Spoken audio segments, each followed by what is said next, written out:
Hola, buenas madrugadas. Llegó el tiempo del...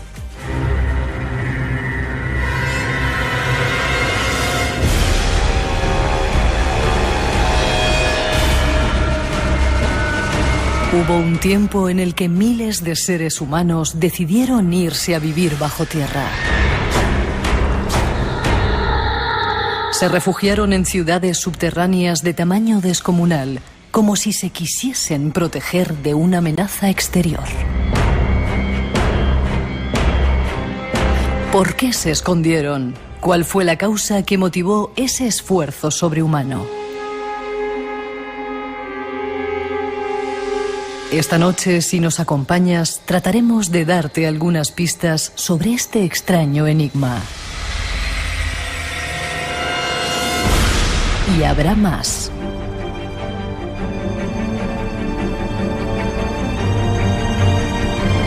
La visita de la última bruja esta noche en el programa.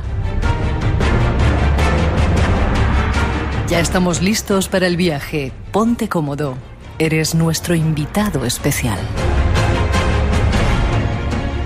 En el diario ¿El ya... fotógrafo? Exactamente, ya ha llovido entonces, ha caído, han pasado muchas cosas. Y has sido corresponsal de prensa en Nicaragua, El Salvador, Panamá. Estuviste del 90 al 93 en la URSS, estuviste en las guerras de Yugoslavia, Chechenia, Armenia, y tampoco sabía que había estado en la invasión americana en el Irak de Saddam Hussein. En el 2003, exactamente. Allí pues fueron unos buenos tiempos, porque llegué justo antes, estuve como 2 semanas antes de la invasión. Conocí al pueblo iraquí, que era súper amable y encantador. Tú eras extranjero, ya sabes tú, la hospitalidad árabe, no te cobran el taxi, no te invitan a comer a su casa. Y esos mismos a los 15 días eran, como les calificaban, de terroristas, ¿no? Pues no sé, les habían invadido su casa, ¿no? Claro, no digo nada. Has escrito muchos libros, has sido dirigido y producido series para televisión como América Mítica, Televisión Española, Indonesia Mítica, África Mágica, Amazonía Mágica, Magia en las Antillas, y autor de varios libros, y ahora de repente escribes otro libro que se llama Civilizaciones bajo la Tierra, y acabas de llegar, te acabas de bajar de un avión. ¿De dónde vienes ahora? Exactamente, acabo de caer del Salvador, Guatemala, El Salvador, Panamá, una gira centroamericana, y acabamos de llegar ayer por la tarde, y ya estamos liados aquí con todo lo que caiga. Le llamábamos diciendo que te queremos para el programa y estaba por ahí, y ahí voy corriendo. Pero sin dudarlo, si tú me dices ven, lo dejo todo, como en el bolero, Miguel. Y yo te lo agradezco. Hay muchas... Bueno, ¿por qué te dio por escribir este libro, Civilizaciones bajo la Tierra? Lo curioso, lugares que tú has estado, no como hace mucha gente, copia y pega de internet, tú te lo has currado, uno de los pocos españoles y no el único que ha estado en la Cueva de los Tallos. Hablamos de ello y seguramente hablaremos de ello otra vez esta noche. ¿Por qué? Pues aquí existía la gran duda, la gran pregunta. Había muchas cosas en el mundo, muchas civilizaciones que habían vivido ocultos, habían vivido bajo tierra, habían vivido en cuevas. ¿Y por qué? Solamente hay una razón para que la gente viva privados de la luz o del aire: el miedo. El miedo a lo que había arriba. A lo que había arriba, o lo que estaba ocurriendo arriba. Eso es el denominador común de todas las civilizaciones que vivieron bajo tierra. ¿Qué pasaba arriba o de quién se querían ocultar? Eso es lo que había que buscar, intentar encontrar algún nexo que uniera, que sirviera de nexo de unión a todo ello. La Cueva de los Tallos, las ciudades subterráneas de la Capadocia, hasta en la isla de Pascua encontramos cuevas también donde en un tiempo los Rapa Nui vivieron ocultos. ¿Sí? Sí, unas cuevas subterráneas. Bueno, subterráneas no. Vamos a hablar de unas cuevas que había que entrar por el agua, pero por el agua con bombona de oxígeno. ¿Sí? ¿Cómo conseguían entrar allí? O cambió el mar, o cambiaron las entradas, o por dónde podían acceder ellos.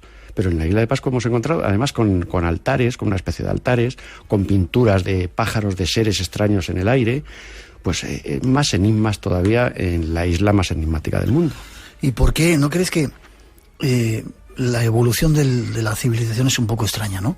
Sí. Hablas en tu libro de ello. Parece que más que evolución es involución, ¿no? Exactamente, porque es la evolución, estamos en lo de siempre. Cuando te hablan de evolución, que de los grandes monos, evolucionamos con unos razonamientos totalmente lógicos, la falla del Rif, los que se quedaron a un lado ya tenían las hierbas más altas, tenían que andar a 2 patas para poder ver a los enemigos, muchas cosas que eran razonables, pero hay otras cosas que son irrazonables. Bueno, ¿dónde, por qué empezaron o por qué cambiaron? ¿Por qué sigue habiendo grandes monos?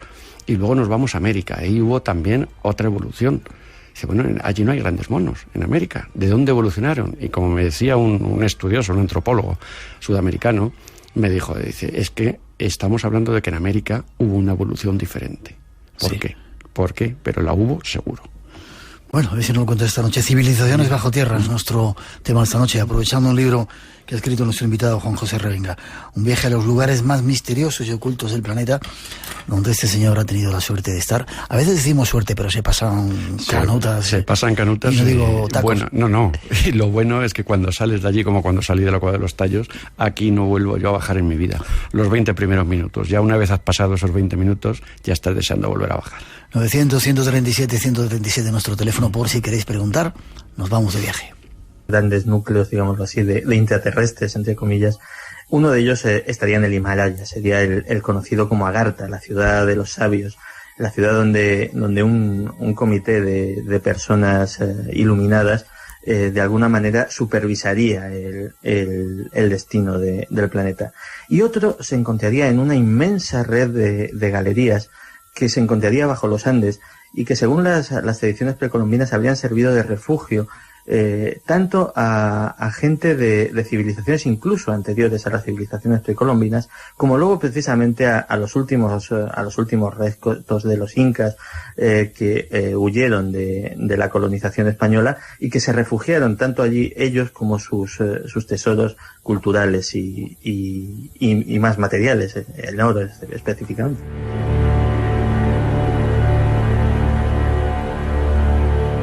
Agartha, la ciudad de los sabios en el Himalaya, los Andes. ¿Son quizás estos lugares restos de esa tierra hueca y de civilizaciones perdidas? Nuestro invitado nos cuenta. Bueno, ¿de dónde sale esa historia o esa idea de la tierra hueca que a primera vista parece una locura, ¿no? Nos han enseñado que el núcleo, el nife, no sé qué, la corteza, ahí abajo no puede haber nada. Está súper caliente, dicen, ¿no? Exacto, eso es lo que nos han enseñado últimamente, ¿no? En la última culturación que tenemos, la última cultura que nos han querido dar. Pero en el siglo XVII, estamos hablando de Edmund Halley, que no es ningún iluminado ni ningún friki de estos temas, estamos hablando de un tipo que fue el que descubrió el cometa Halley, que lleva su nombre, su paso periódico cerca de la Tierra, y que era íntimo amigo de Isaac Newton. Este fue el primero que publicó una teoría sobre la tierra hueca, sobre la corteza. La corteza tiene como 1000 kilómetros de grosor. Nosotros hemos perforado máximo 16, 18 kilómetros, no hemos llegado a más, perforando a ver qué hay debajo de todo eso. Y Halley mantenía que la Tierra tiene la corteza y luego en el centro hay un sol propio. Y la Tierra tiene sus entradas en los dos polos, esa tierra hueca tiene entrada por los dos polos, y las famosas entradas de Agartha o las famosas entradas en los Andes, que había entradas también en la tierra hueca. Pues una locura, pues claro que lo parece, si lo comparamos con lo que hoy sabemos, que había un sol propio, como decía Julio Verne, ese mundo fantástico que había ahí abajo. Pero ya lo decía entonces, y cuando se lo comentó a su amigo Isaac Newton, que corroboró sus ideas. Pues bueno, en algo debió de basarse, o en algo debió de ver, para que luego salieran los libros de Verne, salió ya todo el mundo, hablaba de la tierra hueca, incluso los nazis. Los nazis en Alemania en el año 38 hicieron una expedición a la Antártida buscando la entrada a la tierra hueca. Dice, bueno, es una locura más de Hitler, ¿no? Pero claro, cuando ves que los nazis vuelven, que Karl Dönitz, que era entonces el jefe de la Armada, les recibe con honores y dándoles las gracias por los nuevos territorios y bases de alta tecnología que habían colocado en la Antártida. Dice, bueno, ¿esto cómo puede ser así? Han salido hace muy poco unos planos en los que se ve el camino que debían de llevar los submarinos para entrar y salir de la tierra hueca. Nunca más se ha vuelto a hablar de ello. Simplemente cuando algo no interesa, lo quitan.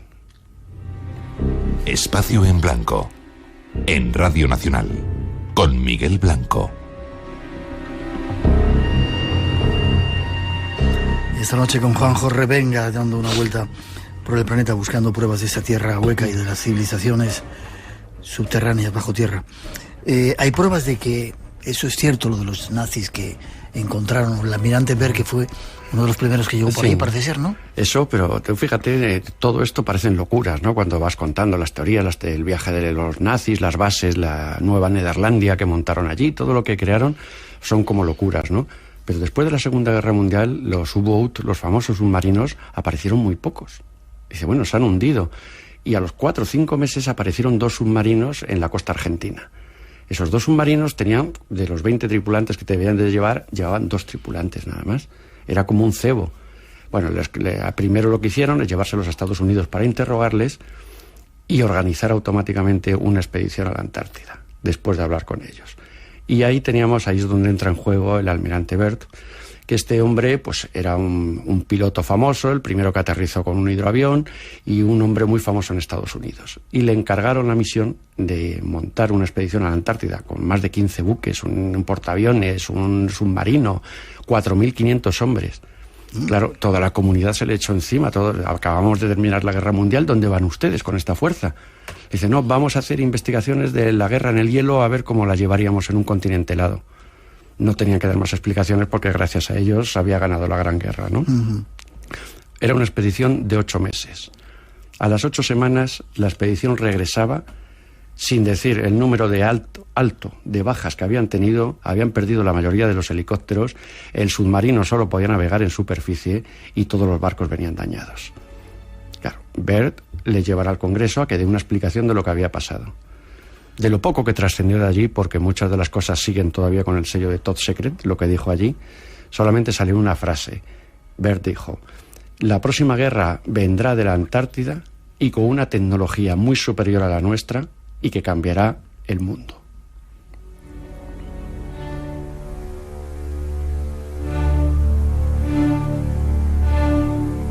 Dos y 22 en las Islas Canarias. Me estás dejando alucinado. ¿Y eso, de dónde se sacan esos datos? Esos datos son transcripciones de lo que se habló en el Congreso, más las cosas que se han podido desclasificar.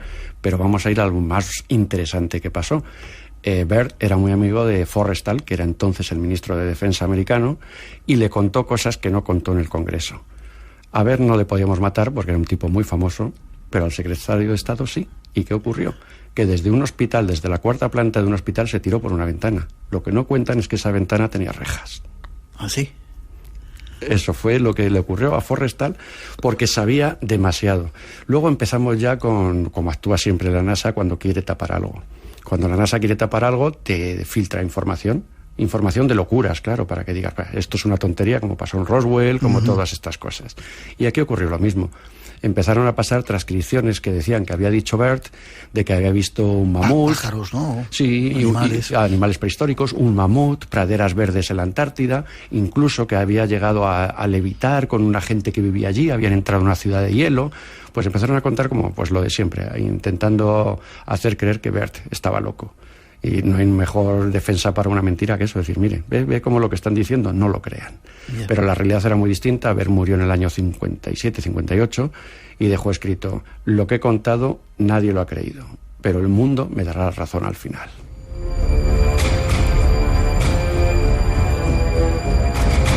¿Te puedo preguntar quiénes estaban allí o quiénes siguen estando o estaban en esa parte del mundo, en esa entrada al mundo subterráneo? ¿Alemanes todavía o era otro tipo de gente? Se cree que los alemanes estaban, bueno, se cree, lo que cuentan o leyenda o como queramos llamarlo, eran alemanes unidos a la gente que habían encontrado allí en su expedición en 1938. Eso es lo que cuentan la gente que habló de la entrevista con Dönitz. Uh-huh. Tenían totalmente prohibido contar nada de lo que les dijo Dönitz, ni las felicitaciones, y eso es lo que se ha transcrito de la gente que salió de allí. Vale, esa sería una de las entradas míticas. Agartha es otra de ellas, ¿no? Agartha, sí, en el Himalaya. Siempre hemos oído hablar de las batallas. En los libros hindús sagrados se habla de las batallas de rayos entre naves espaciales. Pues es lo mismo y es otra entrada que había allí. Y dicen que la gente se escondía allí en Agartha por lo que estaba ocurriendo arriba.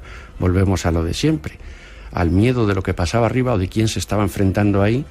Tenían una entrada por ahí a un mundo subterráneo que cuentan se ha mantenido hasta nuestros días. Un mundo está en los grandes sabios, lo que hablábamos de la gente que maneja este mundo, el mundo sagrado, pero tiene mucha mitología. Esto lleva también mucha mitología, pero nunca sabemos dónde empieza la verdad y dónde termina. Habría también otras entradas, como decíamos en esa introducción, en los Andes. Sería otro de los puntos donde uno podía entrar también a esos lugares. Sí, es que los Andes, el Imperio Inca, cuentan, eso lo decían las crónicas de Indias, que estaba unido por túneles. Hombre, es más fácil hacer una carretera que hacer túneles para unir un imperio que iba desde Ecuador hasta Argentina. Pero el hecho es que, por ejemplo, los tallos, los pájaros, estos solo viven en cuevas, no salen nunca afuera, y los puedes encontrar desde cuevas en Argentina hasta cuevas en Ecuador, los tallos, y nunca los verás fuera. Sin embargo, hay algo que los comunica por dentro, sí, y que pueden viajar por las cuevas. Quizás sea cierto el que el Imperio Inca estaba comunicado bajo el suelo y que no lo construyeron ellos, sino que aprovecharon unas construcciones que ya había, vamos a decir, de otra civilización.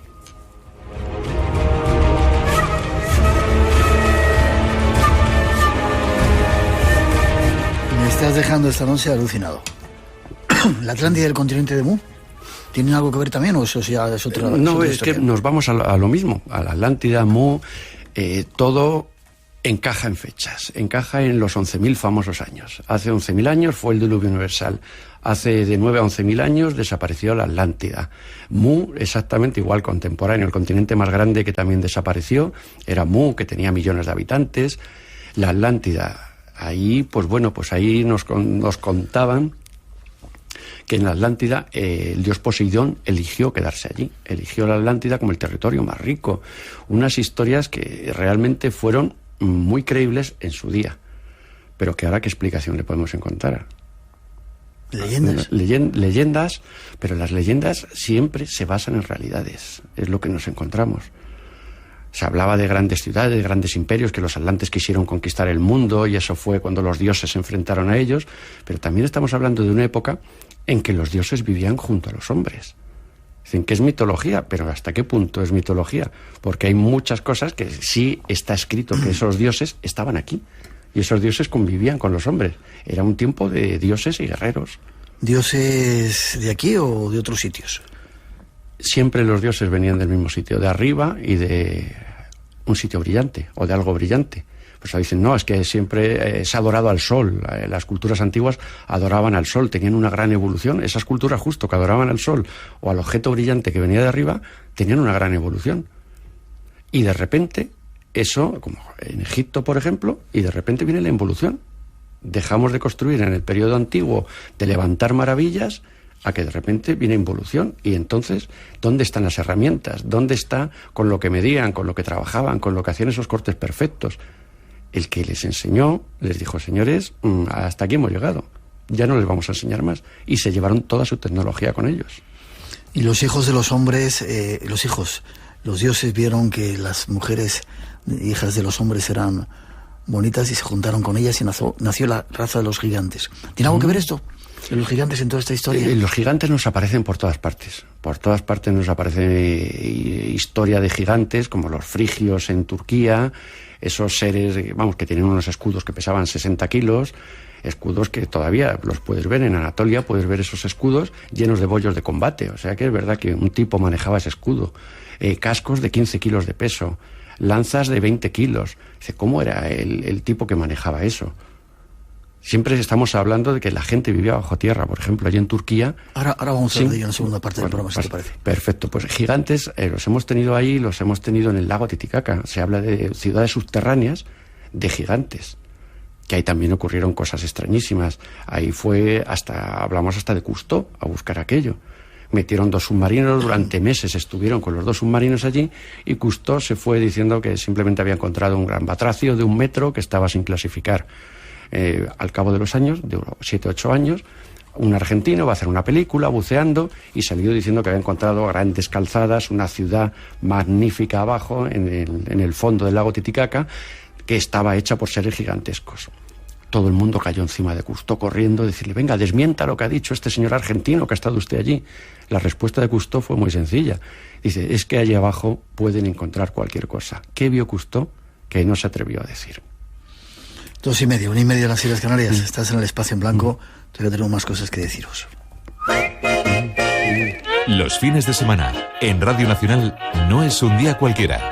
Con Pepa Fernández. Ya saben, los fines de semana no fallamos a nuestra cita y además tenemos citas viajeras con todos ustedes. Les llevamos a recorrer España y el mundo si hace falta. Estamos en Viescas, en Vitoria, en Ferrol, desde Valencia, desde Cigales, desde Ávila. No es un día cualquiera.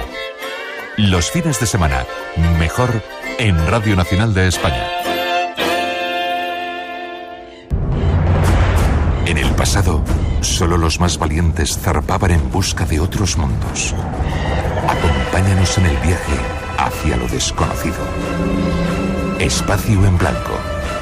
En Radio Nacional de España, con Miguel Blanco.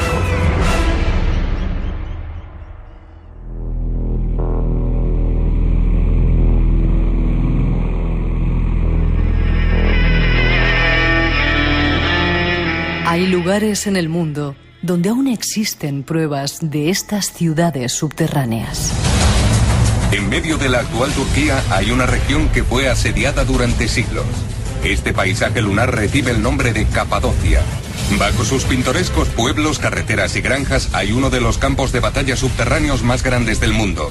Originalmente excavadas por los hititas hace más de 3000 años, cientos de ciudades subterráneas abarcan kilómetros y han soportado sangrientas guerras, luchas religiosas y conflictos que siempre han amenazado con destruirlas. Desde túneles llenos de trampas, eso es para las lanzas, mataban a los enemigos por la cabeza, hasta las raíces clandestinas del cristianismo. Este es el primer monasterio del mundo. Es enorme. Aproximadamente hay unas 200 iglesias en esta zona. Y los restos de una avanzada civilización pagana que desapareció misteriosamente. Capadocia guarda secretos en cada una de sus cuevas.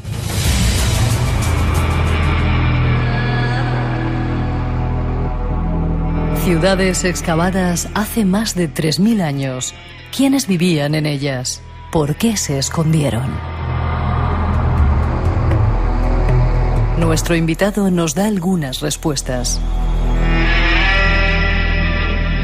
Quizás esa sea una de las pruebas, ¿no? Cuando vas a Capadocia y te metes en esas diferentes ciudades, que además hay muchas, con montones de pisos, dices, ¿y esto? ¿Por qué lo hicieron cuando arriba se está tan bien? O se estaría tan bien, ¿no? Exacto. Un clima mediterráneo, no es un sitio desértico, buena temperatura, muchos alimentos. ¿Qué les llevó a meterse ahí dentro? Que dice que lo hicieron los hititas, creo que recordar que contaban. Los primeros, sí, fueron la primera gran cultura que cayó allí, porque claro, era muy golosa esa zona del mundo. Era la puerta con Asia, era la zona donde todos estaban deseando llegar y conquistar. Pero es una zona agradable, una zona muy bonita, aunque en invierno los inviernos son duros allí, pero lo que desde luego no es para vivir 6 meses al año bajo tierra, como se vivía en la Capadocia. Es que levantar una ciudad o excavar una ciudad de 20 pisos bajo tierra hoy en día sería prácticamente imposible, y menos si contamos con los materiales o las herramientas que tenían.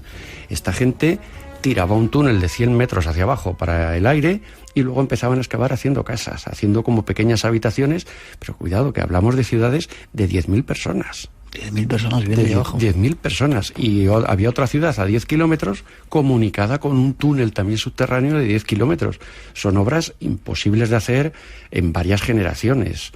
Y luego aparte hay que pensar que en estas ciudades no solo vivían personas. Claro, si estaban ahí dentro tenían que tener animales, tenían que tener los alimentos graneros, ¿no? Graneros, bichos vivos. Vivir allí en esas condiciones inhumanas totalmente, y salir a los 6 meses, que sales, pues imagínate, medio ciegos, hechos polvo. Dice, ¿pero por qué? ¿Quién pasaba por allí esos 6 meses que no querían que los vieran?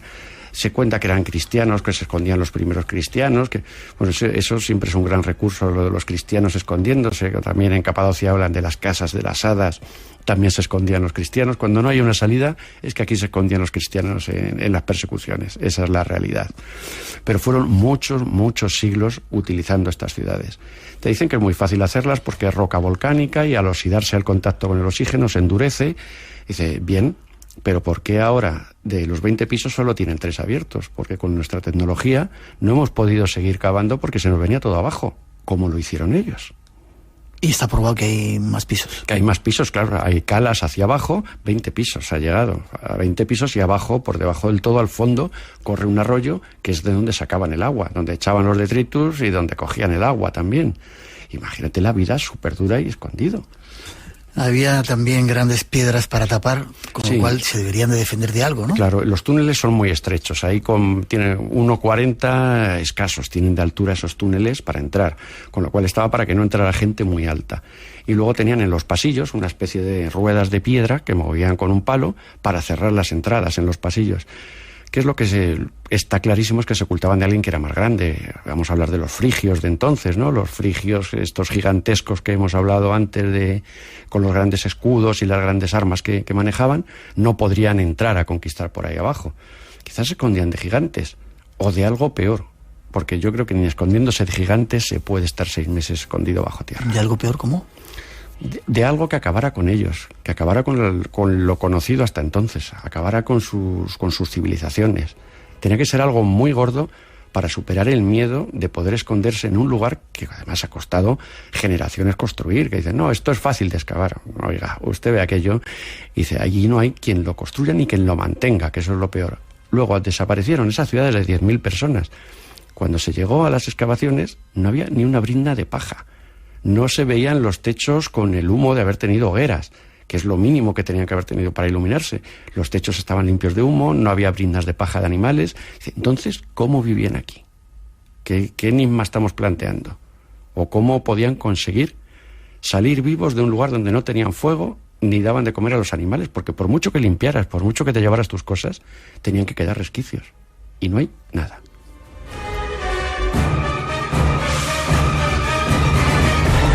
Luego sí parece que en un momento determinado algunos cristianos huyendo, ahí es donde se fundan las primeras comunidades de cristianos, se ocultaron allí o aprovecharon aquello que ya estaba construido. Aprovecharon, sí, pero más que ocultarse bajo tierra, donde se ocultaron fue en las casas de las famosas casas de las hadas, que ahí llegamos a la misma leyenda del humano que se enamoró de una hada y como castigo le pusieron la reina de las hadas que dejaran esas construcciones para las palomas y que los hombres deberían de cuidarlas eternamente.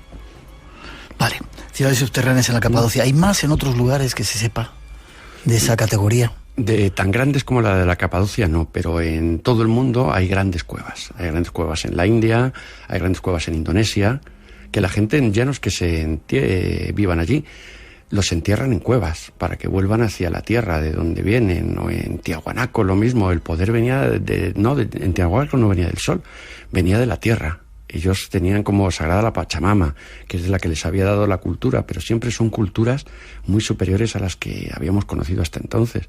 Dice, bueno, porque esta gente siempre adora a los dioses, pero los dioses les daban algo a cambio, les exigían. Siempre eran dioses sangrientos, siempre eran dioses que exigían sacrificios, pero también les daban un conocimiento, les daban el premio, o a cambio de aquellos sacrificios les daban el conocimiento, un conocimiento que ellos no podían igualar. Se habla de Tiahuanaco. En Tiahuanaco parece que hay estatuas también gigantescas, ¿no? Sí, de tipos muy raros que también están en México.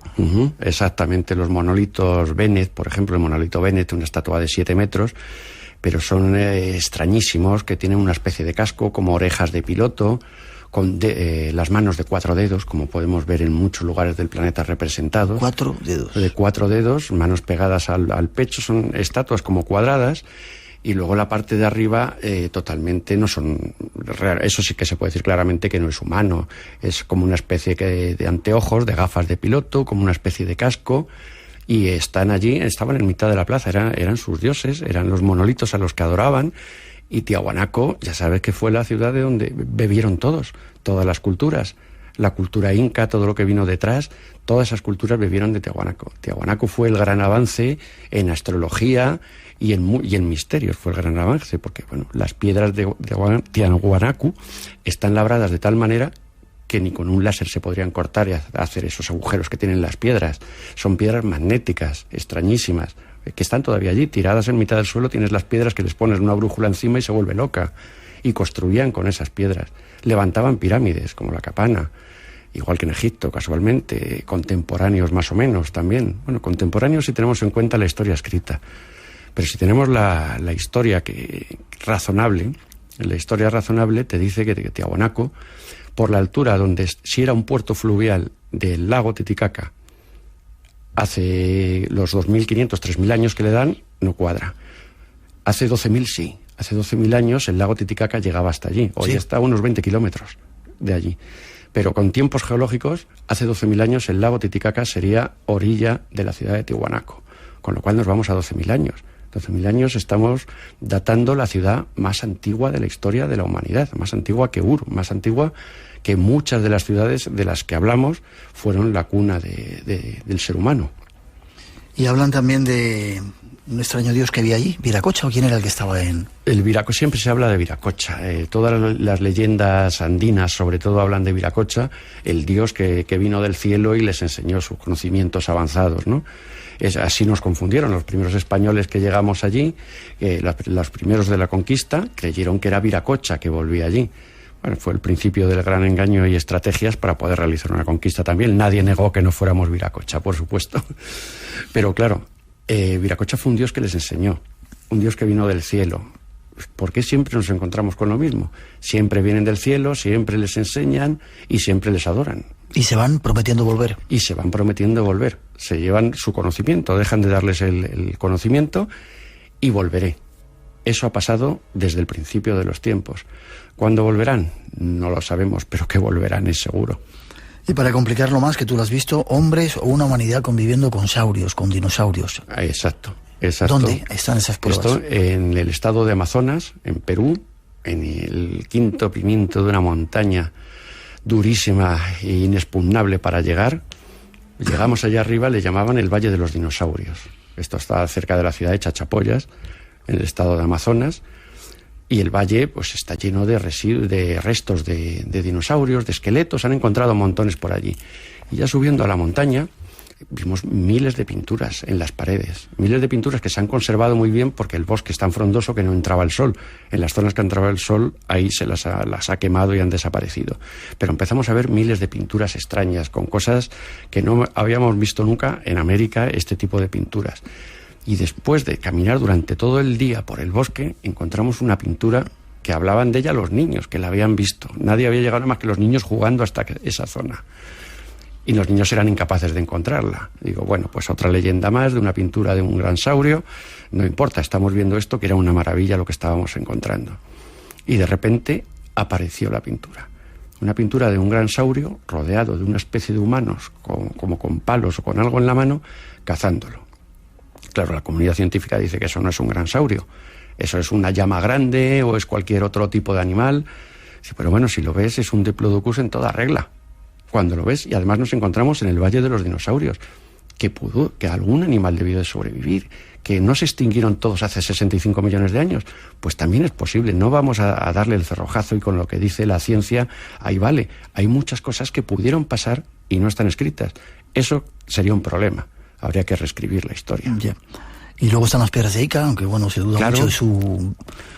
Ahí está, pero es un bonito mito por lo menos, que muchas veces también te hace dudar. Cuando ves las 11.000 piedras de Ica que tenía el doctor Cabrera, con la historia de otra humanidad. Y, hombre, lo que no podemos pensar es que en 5.000 millones de años que llevamos nosotros aquí, solamente hemos estado nosotros desde hace 4 días. No podemos ser tan egoístas. Otras humanidades, seguro, no una, muchas, han debido de existir y han desaparecido.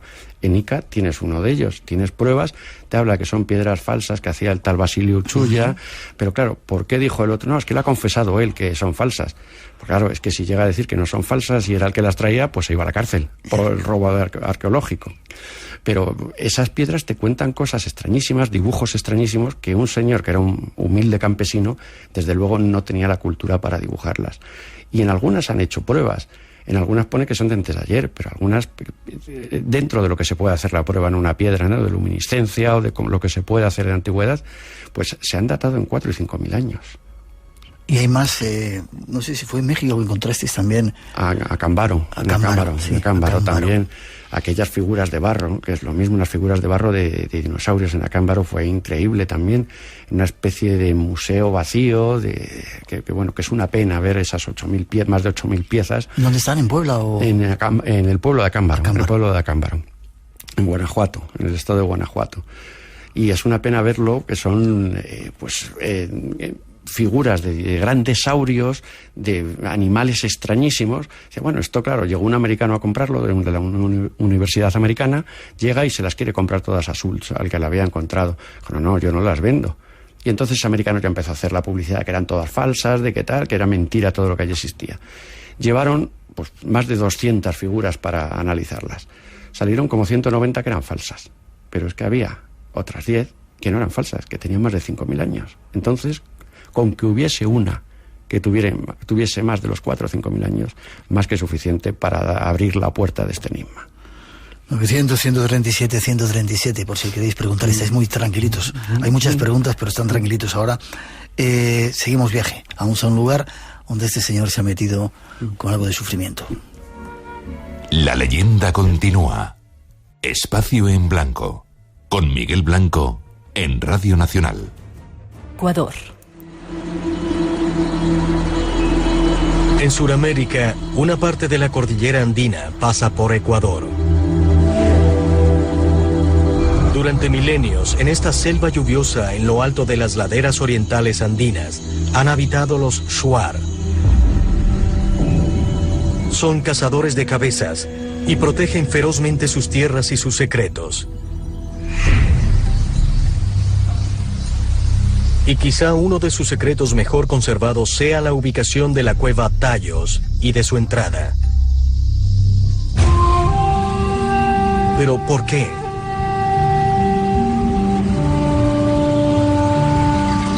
Quizá la historia de un misionero católico italiano que vivió en la región a mediados del siglo pasado, el padre Crespi, pueda darnos la respuesta. Al padre Paolo Carlo Crespi lo amaron los indígenas. Él los ayudaba sin pedirles dinero y los indios le dieron unos regalos. Pero los regalos que el padre Crespi recibió tenían algo único. Solían ser artefactos con muchos grabados. Algunos eran de oro u otros metales preciosos. Los objetos solían tener minuciosos detalles y símbolos, pero ninguno que pudiera asociársele a la cultura shuar.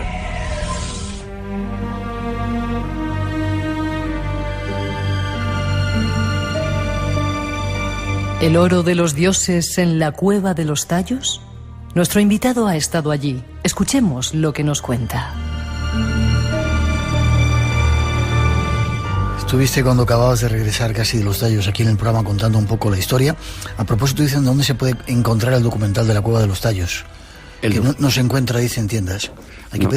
No se encuentra en tiendas ahora mismo por el problema de lo de siempre, que en cuanto lo vendes, lo suben a YouTube y se acabó. Se va a emitir en televisión completo y luego ya, pues bueno, ya ir a tiendas. Pero es que el problema que tenemos ahora mismo con los derechos de autor ya sabes cuál es. Que en cuanto vendas uno, se acabó la venta de uno. Vale, ¿y se va a poner en televisión española? Se va a poner en televisión, exactamente. ¿Televisión española? Sí. Vale, esperaremos entonces. Cueva de los Tallos, ese es uno de los lugares... Lo pasaste escanutas para llegar hasta allí, ¿no? Según nos contaste. Uno de los lugares como una prueba de esa posible tierra subterránea. De la vida. Sí, quizá una donde o más gente o una civilización más diferente vivió allá abajo, ¿no? Porque de las construcciones gigantescas, allí sí que eso no lo pudo levantar el ser humano normal. Hay piedras de 20 toneladas. Déjame que te pregunte antes. ¿Tú habéis intentado ir varias veces Sí, es muy complicado. Los indígenas se iban a otras cuevas que no tienen nada que ver con esa, ¿no? Hay que tener mucho cuidado porque hay 52 cuevas que se llaman la Cueva de los Tallos. Pero la cueva a la que fue Neil Armstrong, la cueva auténtica, solamente hay una. Y Neil Armstrong fue uno de los primeros lugares que visitó cuando volvió de la Luna. ¿Qué vio allí o qué le llamó para volver y bajar a la Cueva de los Tallos? Vale, y tú te lo montaste con esa habitual perspicacia y mano izquierda que tienes para que te llevaran los indígenas allí, ¿no? Exactamente, conseguimos que nos llevaran pues a través de un amigo que les había dado clases para comer, para enseñarles a comer a los nativos. Y ¿Cómo enseñarles a comer? ¿No saben comer o qué? Sí, pero tiene una dieta, el problema de los nativos es que la dieta siempre es la misma, lo mismo comen todos los días, y este hombre les enseñó a cocinar, a añadirle condimentos, para que parezca lo mismo, parecer otra cosa. y le estaban muy agradecidos, pues claro, lo pensamos desde nuestro mundo, dice, qué tontería, pero claro, el comer lo mismo, pero que sepa diferente, ya es otra cosa. Y eso es lo que les enseñó este hombre, y le estaban muy agradecidos y le permitieron que trajera a algún amigo a la Cueva de los Tallos. Al Blanquito. Y al Blanquito, claro, después de sablearle. Dice, yo te invito, pero primero me das los $1.500. Vale. No hay ningún problema. Y claro, nosotros mandamos las cuerdas, poleas, todo, porque la entrada es muy complicada, hay que bajar casi 100 metros rapelando. Y cuando llegamos ni había cuerdas, ni había poleas, ni nada. Habían vendido todos y había desaparecido. Pero bueno, la vida es así. No podíamos hacerlo de otra manera, así que pedimos unas cuerdas prestadas a los bomberos de la ciudad de Macas, pero no había ninguna cuerda de 100 metros, claro. Pues eran cuerdas de 10, 15 metros, atando unas con otras, una cuerda llena de nudos, pues con eso intentaríamos bajar. ¿Y bajasteis? Y bajamos, porque llega cuando no hay opción B. Cuando después de 5 días por el barro, arrastrándote en caballos, por caminos, sin comer, te asomas a la cueva de los Tallos, te asomas al agujero, ves los 100 metros hacia abajo, dice, opción B de dar la vuelta no hay, con lo cual hay que bajar con esto. Hay que bajar con lo que tenemos, atados como sacos, porque no podía rapelar con los nudos, y atados como sacos y que nos bajen entre 5 indígenas a cada uno. Bajasteis luego... luego claro, ese era el problema, cuando llegas abajo, lo que sientes. Vale. ¿Y qué había abajo? Llegas abajo, pones los pies y es como si estuvieras en otro mundo, hasta que te viene a la cabeza que hay que volver. Te lo quitas automáticamente, te lo borras, porque si no, allí la desesperación es total. Y empiezas a caminar por la cueva. A los 200 metros hay que bajar, como una casa de 5 pisos. Bajarla sola, ya sin ayuda. Bueno, bajar todavía era fácil, lo difícil fue luego la vuelta. Subir, ¿no? Bajamos ese segundo tramo y lo que empiezas a ver ya te empieza a alucinar. Empiezas a ver una especie, las piedras en las paredes con juntas de dilatación, colocadas perfectas, piedras de eso, de más de 20, 30 toneladas, colocadas, y luego una especie de piedra que es la que la encaja y sirve de junta de dilatación para que con los cambios de temperatura no rompa. Ves el dintel, el famoso dintel, que es lo que sujeta el paso entre 2 montañas, que tú ves aquello y dices, esto está colocado piedra sobre piedra como si fuera una puerta hecha. Esto se cae la montaña entera. Eso lo colocó alguien para que no se hundiera, porque la montaña es tan inmensa por dentro que hay una sala que la llaman la catedral, porque cabe una catedral dentro de esa sala. Miles de pájaros volando, miles de murciélagos. Aquello es unas sensaciones, arañas como puños, insectos. Tú te paras un segundo de caminar y te vienen todos los insectos al calor humano a las botas. Tienes las botas llenas de cucarachas, de bichos, como en la película de la momia, eso que le das una patada a una bolita y sale una cucaracha. Exactamente igual era así lo que ocurría. Y era claramente, se podía deducir que era hecho por la mano, no era algo natural, sí. No había estalactitas, esas piedras. Con toda seguridad, viendo la colocación, por ejemplo, del dintel o de las paredes, con toda seguridad, el agua puede erosionar, pero no erosionar con tal perfección y dejar marcado, además, el bloque con bloque, cómo estaban sujetos y puestos uno encima de otro. Hay una zona que le llaman la parte más sagrada de la cueva, la habitación, que entras allí, las paredes es como si hubieran metido una radial o una pulidora, todo liso, y encima tiene una piedra, pues no sé si puede pesar 40, 50 toneladas, una piedra inmensa que le han colocado y le han puesto encima encajada, cuadrada, perfecta, con un corte perfecto. Dice, bueno, la erosión no es igual, la erosión puede erosionar por un lado más que por otro, más por arriba que por abajo, pero es que esto está como si lo hubieras comido con una radial y colocado ahí. ¿Y qué profundidad tiene? ¿Hasta dónde pudisteis? La cueva tiene, medido desde fuera por georradar, tiene unos 17 kilómetros. 17 kilómetros. 17 kilómetros. La cueva la habían... Hay datados de que la gente ha recorrido 4,5 o 5. Nosotros, entre lo que nos perdimos con el guía, porque era la segunda vez que bajaba, las veces que nos perdimos, lo que andamos por allí en día y medio, hicimos 11 kilómetros dentro de la cueva. En sitios que llegabas y te encontrabas que estaban bloqueados, pero bloqueados por una explosión. ¿Sí? Esa explosión que nos habían contado los viejos, los ancianos Suar, que cuando estuvo Armstrong, la expedición de Armstrong, cuando salieron, aparte de llevarse 5 cajas enormes de madera con objetos que había allí abajo, oyeron grandes explosiones. ¿Qué es lo que hicieron? La expedición de Armstrong voló partes de la cueva para que no se pudiera entrar, para que ningún hombre volviera a ver lo que ellos habían visto.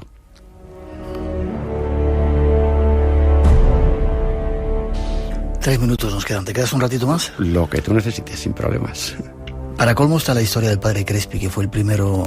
Oíamos hablar en ese documental, en ese fragmento que hemos puesto a Eric von Daniken, que hablaba del padre Crespi. Sí, se había portado muy bien con los indígenas, y los indígenas le dieron algunos regalos extrañísimos que habían sacado de la cueva. Exacto, el padre Crespi es la mejor historia de todo esto. El padre Crespi llega allí en el año 1922, imagínate cómo estaba Ecuador en aquellos años. Iba enviado por el Vaticano. Pero la verdadera misión del padre Crespi era ir a la cueva de los Tallos, traer todas las piezas que encontrara, porque en esas piezas, en esos trabajos que había en oro, plata, muchos de ellos, estaba la historia de otra humanidad. Y el Vaticano lo sabía. Estamos hablando del mejor servicio secreto del mundo, ríete del Mossad o de cualquiera. El mejor servicio secreto del mundo lo tiene el Vaticano. Y en el año 22 fue Crespi. Si a nosotros nos ha costado en el siglo XXI llegar lo que ha sido, que no le costó a Crespi llegar en aquellos años. Los nativos te podían dar una pieza, te podían dar 2 piezas, pero miles de piezas como le dieron. Miles de piezas. Miles de piezas salieron de allí. Algunas de oro. De oro, algunas eran de oro. Si Crespi mandó la mayoría al Vaticano, pero una parte se quedó en Ecuador pues para montar una nueva capilla de María Auxiliadora, para montar colegios para los pobres, comedores. La verdad es que hizo muchas cosas allí en Cuenca, en la ciudad de Cuenca. Esas son las cosas que no mandó. Y el resto, pues dice, voy a hacer un pequeño museo para que esta gente sepa de su historia. Ese museo se quemó al día siguiente. Y cuando quitaron los escombros del fuego, no había ni una sola pieza. Todo había desaparecido. Déjame que recuerde una cosita que nos viene después. Esta noche, en Espacio en Blanco. Eran una secta muy similar a los Benandanti. La diferencia es que se convertían en hombres lobo y también luchaban contra las brujas. Se cree que había un culto en toda el centro de Europa. Este culto, estas razas que se creen de poder, se pueden remontar hasta hace 6.000 años atrás en el tiempo. Eso nos espera esta noche. No os perdáis todavía la parte que tenemos con Juanjo. Ya no sé qué preguntarte. ¿Te parece una cosa interesante lo del rey de los jíbaros? Sí, eso lo vamos a ver después. Sí, pues, lo vamos a ver después. Gigantes con pistolas, 2 minutitos. Tula. Extraño esta Tula, historia también, ¿no? Exacto, y está incluso en el Museo de Antropología de México. Ves la estatua y la gente no se suele fijar cuando está allí. Fijaros claro. En esa... Cuéntame qué es esto. Esto es la cultura tolteca, una de las primeras que hubo en México. Llegas a Tula, la capital tolteca. Bueno, fue la gran ciudad de más de 10.000 habitantes, tuvo Tula. Y ves pues, todo derruido, 4 pasillos para caminar y no hay nada hasta que llegas al templo y te encuentras a los gigantes. Los gigantes que teóricamente sujetaban el tejado que había en el templo. Son unas figuras serias, cuadradas, y cuando te fijas en el lateral, tienen en el lado derecho la mano una especie de llave o de láser gigantesca de más de 1 metro. ¿Qué explicación tiene eso? ¿Qué era eso? ¿La llave de la puerta o una pistola láser? Que yo no soy ningún iluminado creedor en estas cosas, pero creo lo que veo y eso no tiene ninguna duda. Tú ves la foto de los gigantes de Tula y no puedes dudar lo que llevan en la mano. ¿Dónde se pueden ver? Hombre, si lo buscas en internet seguro en el libro lo tenemos, sí. En el libro las tenemos, pero... ¿Verlos de verdad en el Museo de Antropología de México? No, en la misma Tula, en la ciudad. En la ciudad los tienes, en la ciudad de Tula, que está pues, cerca de DF, no te puedo decir kilómetros, a lo mejor unos 70 kilómetros de DF está Tula, y en las ruinas de Tula están los gigantes allí puestos, pero en el Museo de Antropología... Me parece que hay 2. Sí, es que es impresionante, es un museo para perderte, para quedarte a vivir allí mirando las cosas que hay en el Museo de Antropología de México. Y al menos, por lo menos que yo recuerde, hay una estatua donde se ve esa mano ahí extraña con un instrumento que dices, ¿esto qué puede ser? Pues son objetos fuera de tiempo, y luego los objetos extraños, personas extrañas. Ese museo de antropología es una maravilla y eso sí que es un recuerdo del pasado. Eso sí, solo hay piedras, de oro no hay nada, no quedó.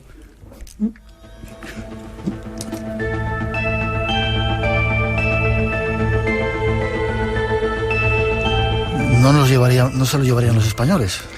Hombre, pues bastante sí nos llevamos en aquel tiempo, porque en México fue de los sitios donde más sacamos, pero que al final no fue tanto, nos llevamos 180 toneladas de oro, una cosa que tampoco es tanto. Una pausa tenemos que hacer para la información, llegan nuestros compañeros de los servicios informativos, pero enseguida regresamos, hay mucho esperando. Nos vayáis, estáis en Radio Nacional, en el Espacio en Blanco, y aún tenemos mucho que contaros.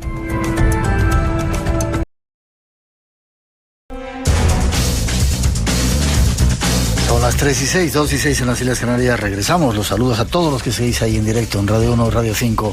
Nuestra aventura, como decimos siempre, a todos los que nos descargáis en el podcast, haciendo que seamos Dicen, uno de los programas más descargados de toda la radio. Y saludos desde España a esos 100 y pico países que escuchan la radio online. También dicen que es el programa en lengua castellana, no nos lo creemos, más escuchado. Seguramente de misterio a lo mejor, pero lo demás, saludo de todas formas desde España. Un abrazo, un placer que estéis ahí unidos.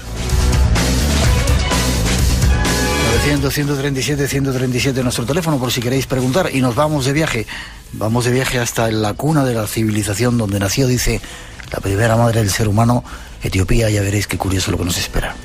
Por lo menos una de las iglesias fue construida por ángeles en un solo día.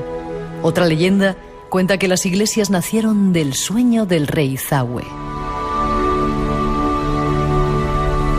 Las 11 iglesias fueron excavadas bajo la superficie de la tierra, llegando en algunos casos a alcanzar los 10 metros de altura. Las iglesias son tesoros en Etiopía, como lo son las grandes pirámides en Egipto. Conozcamos algo más de ellas y de otros misterios de este país.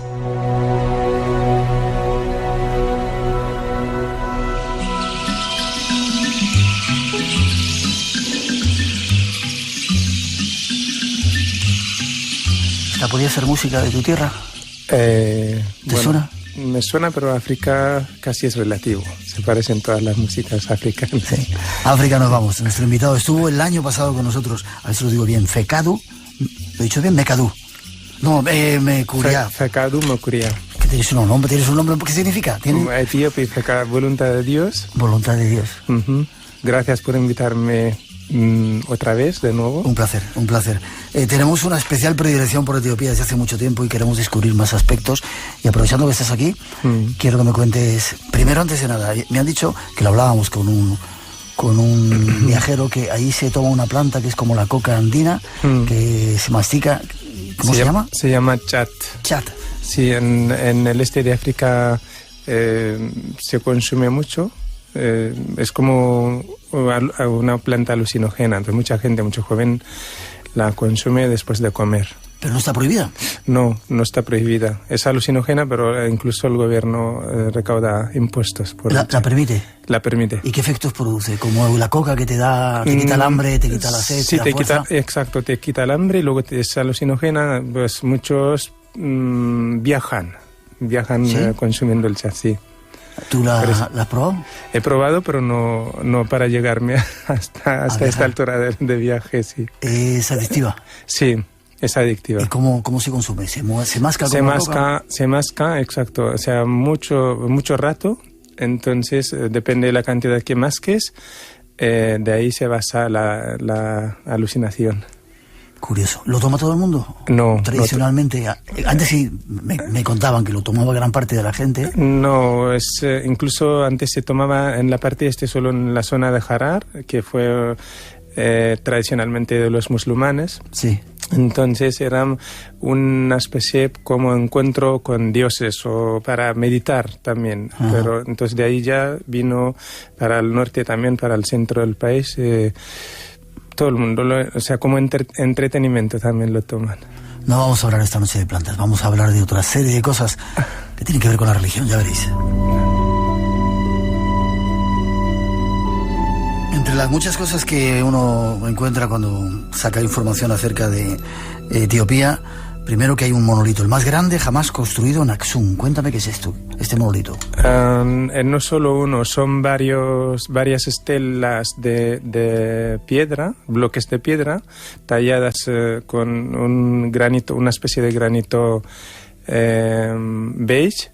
Entonces, con un peso más o menos, el que está caído, que es el más grande, tiene 33 metros y más de 500 toneladas de peso. No han llegado a colocarlo de pie. Levantarlo de pie, pero hay dos también están en pie. Uno que estaba en Roma también, en la era de Mussolini, en la Segunda Guerra Mundial. Se lo habían llevado los italianos y ya está en su sitio. ¿Lo han devuelto? Lo han devuelto. ¿Y quién lo construyó? Son reyes, diferentes reyes, son monumentos funerarios. Entonces, bajo de estos monumentos hay tumbas, cuevas antiguas. Y Aksum es el mismo lugar donde está, se supone, el Arca de la Alianza. Exacto, donde se guarda el Arca de la Alianza. Aksum es la primera ciudad de la civilización etíope. La ciudad de Reina de Saba, también, la legendaria Reina de Saba, que tuvo lugar, la capital fue Aksum, se llama entonces en aquello Imperio Aksumita. Ya.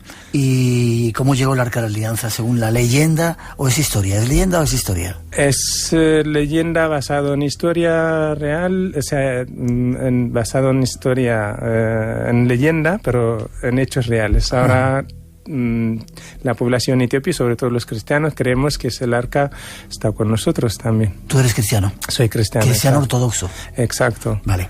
¿Y cómo llega el arca allí? ¿La lleva el hijo de Sí, la reina de Saba, según la leyenda, tuvo un hijo con rey Salomón,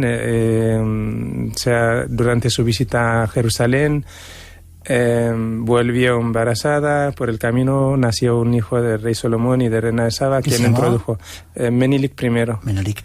Eso es. Entonces, quien introdujo la dinastía salomónica también, la más larga del mundo, unos 253 generaciones.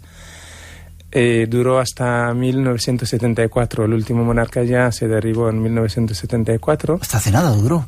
Sí. Hace poco tiempo. Hace poco tiempo. 42 años, 43 años. Vale, ¿y cómo llegó allí?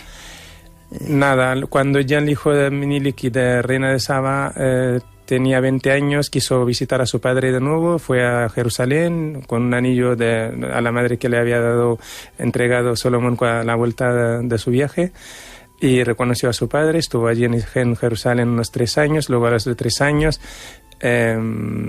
les propuso,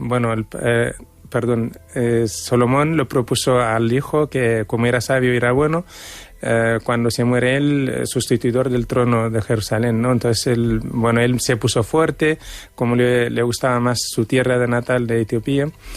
A los israelitas les cayó mal, entonces de ese motivo les propuso si le dasen el arca de la alianza verdadera para que marchar a su tierra, dejarse a ellos allí en Jerusalén. ¿Y ese fue el motivo? Exacto, fue el motivo, y luego lo aceptaron, mandaron con unos sacerdotes y con los israelitas semitas también, en el momento, con el arca de la alianza. Entonces, la leyenda cuenta que fue voluntad de Dios.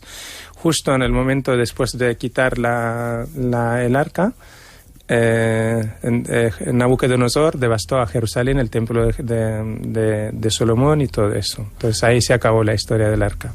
¿Y a dónde la llevaron? ¿Pasó por Egipto? Pasaron por Egipto siguiendo el Nilo, el río Nilo, Gran Nilo, y luego llegaron al lago Tana. Ahí estuvo unos cuantos años, unos 600 años, 800 años exactos, en un monasterio que se llama Tana Chircos, en el lago Tana, en una ciudad que se llama Bajardar.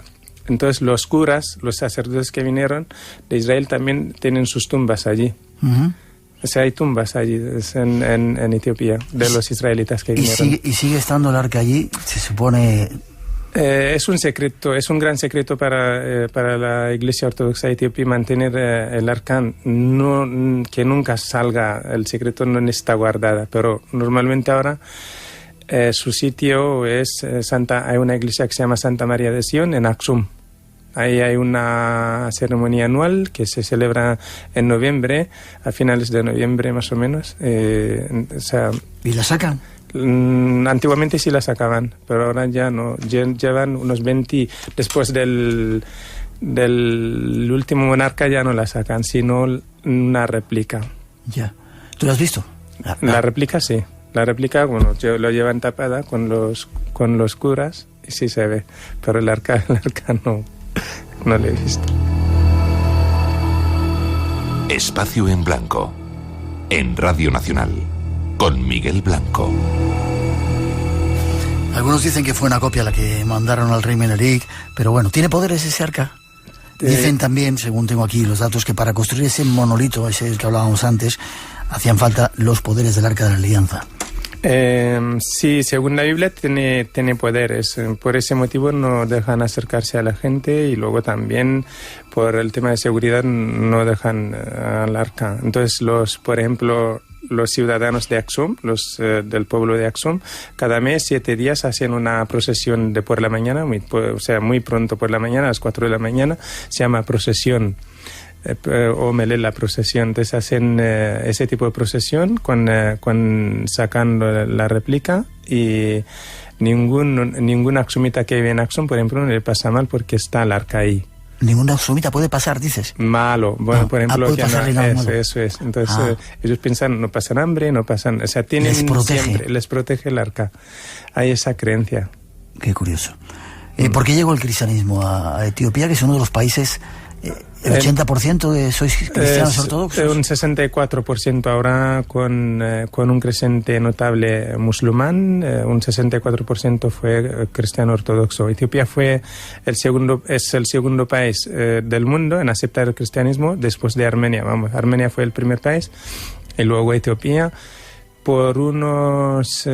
además, Etiopía tenía una relación muy fuerte con Jerusalén por los mercaderes, luego también por la historia del Arca de la Alianza. De ahí viene el cristianismo. Luego también vinieron unos exiliados cristianos desde el Medio Oriente. Por ese motivo se introdujo el cristianismo. También los mercaderes que iban a Grecia, al Medio Oriente en general, venían, o sea, ya con la historia del cristianismo.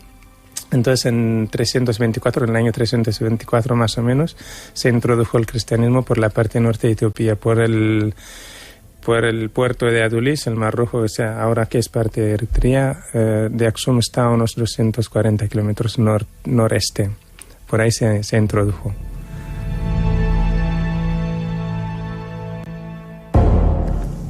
¿Estás más tranquilo ya? ¿Ya no estás tan nervioso? Estoy bien. Vale. ¿Y cuándo se empiezan a construir? Porque Etiopía también es conocido, una de las maravillas del mundo, dicen, yo no las conocía. He visto algunas fotografías, son las iglesias de Etiopía. Las iglesias de Lalibela son más famosas, se ha considerada la 8ª maravilla del mundo. Sí, ¿cuántas hay? Son solo en el pueblo de Lalibela hay unas 11 talladas en roca, 11 iglesias maravillosas. Bueno, las que todo el mundo que sabe, pon la tela que gira por la tele, que se llama Bete Georgis, con forma de cruz, con forma de barco, todo tiene símbolo cristianismo. ¿Y están talladas en el suelo, en la piedra? De piedra, vamos, en el terreno, de arriba abajo, y talladas en piedra.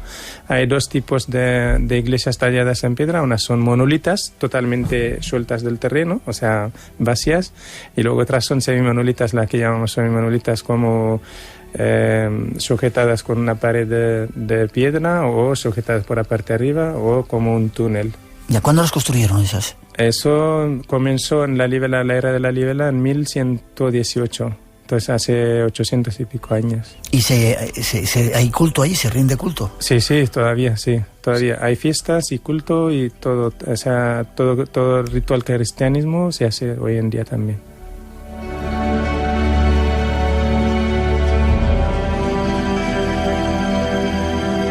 Parece un poco extraño que llegara el cristianismo y que en ese contexto de África sea Etiopía un país casi mayoritariamente cristiano, ¿no? Es en África. ¿Qué razones hay? Sí. En África, pues razones son estos. Por ejemplo, la relación con semitas que vinieron anteriormente en la era desde el Imperio Aksumita hasta el día de la Libela, ¿no? Por ese motivo el cristianismo se ha ido expandiendo en todo el país, en toda Etiopía, empezando por el norte hasta la mitad del país, vamos, hasta el centro del país, y luego del centro para abajo es más étnico, más animista. Hoy en día también hay animistas. ¿Creen más en la magia y todo eso, no? Eso es. ¿Vosotros también creéis en la magia? ¿Tú como cristiano ortodoxo crees en la magia y en esas cosas? Yo no creo en la magia, yo no creo en la suerte ni en todo. ¿Eres practicante? Soy practicante, sí. Vale. Cuéntame algunos de los rituales que se hacen en esas iglesias que se sigan todavía manteniendo hoy.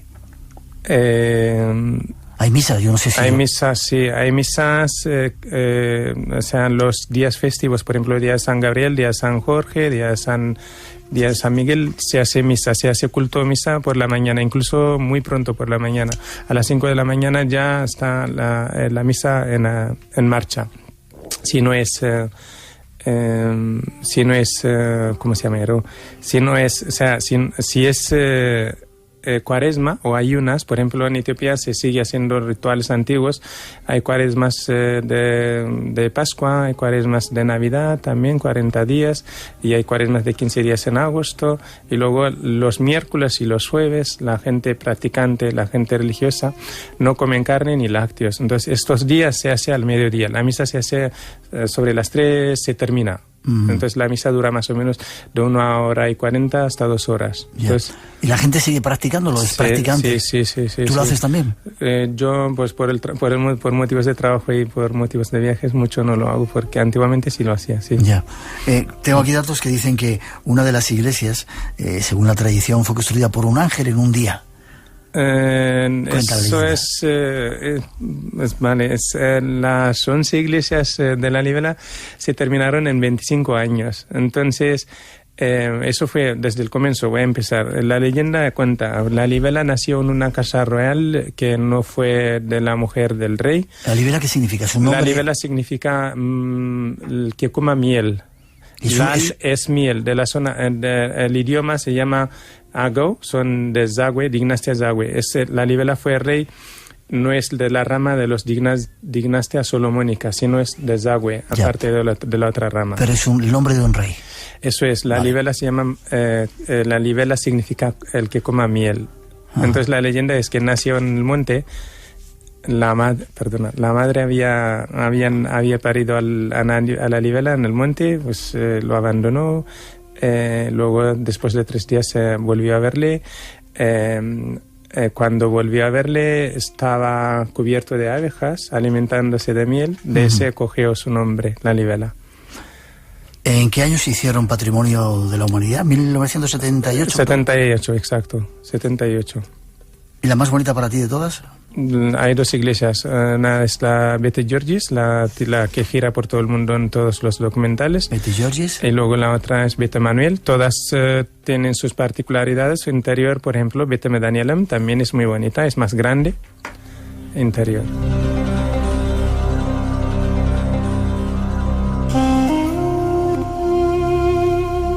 Un repaso rápido por alguna de las iglesias de este país. Hay otra cosa que es muy notable y notoria en Etiopía, que son, primero, donde nace el Nilo, y luego las tribus, y el lago Tana es el nacimiento del Nilo Azul. El Nilo Azul, vale. Y naturaleza, tribus que todavía siguen estando vírgenes, que viven al sur del país. Sí, hay un valle que se llama Valle del Omo, también es un río grande, se llama Río Omo, entonces viven alrededor de ese río al otro lado y en 2 lados del río Omo. Entonces son tribus... ¿Siguen viviendo todavía apartadas de la civilización? Sí, viven a lo antiguo, a lo primitivo. Tienen sus rituales, tienen sus culturas, siguen haciéndolo, practicando, vamos. Y dejan que los, iba a decir blancos, los occidentales, la gente más desarrollada se acerque a ellos a verles. Sí, dejan, no hay ningún problema. Incluso ahora ya se está convirtiendo más turístico. ¿En algo turístico? Eso es más turístico, se va a cambiar. También estoy viendo algún cambio. Algunos de ellos van ya con móvil. ¿Sí? Sí, van con móvil. Pero bueno. Tenían un ritual de un toro, me contabas. ¿Son ellos? Sí, hay, por ejemplo, los Mursi. Los Mursi son famosos también, las mujeres que llevan un plato grande del labio inferior. Ellos hacen la iniciación de los varones, de los chicos. Ellos hacen haciendo pelea, pero con una vara enorme, con una vara así larga, pelea a pelo. Ellos hacen ese ritual que se llama donga, y luego, los hammer tienen otra forma. La iniciación de los varones es saltando una fila de toros, de bueyes, entonces eso se llama la iniciación, o culíbula, se llama en idioma de ellos. Ya. Ukuli. Siguen estando enraizados con la tradición todas esas tribus. Todavía, sí. No, por ejemplo, en los de Hammer, la iniciación, las mujeres, las más cercanas del chico que salta, obligan a los...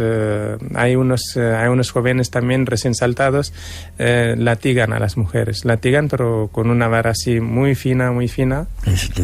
Les dan a la espalda hasta que ves la sangre sangrando. Entonces el gobierno intentó quitar esto, pero no han podido quitarlo. Hoy en día también se está practicando. Hace poco estuve de un viaje, he visto... Sí, he visto. ¿Y la mujer tiene un papel importante dentro de la sociedad? No tiene papel importante, son polígamos. Entonces, un hombre si tiene riqueza de ganado, o sea, ahí la riqueza se cuenta por cabeza de ganado, ¿no?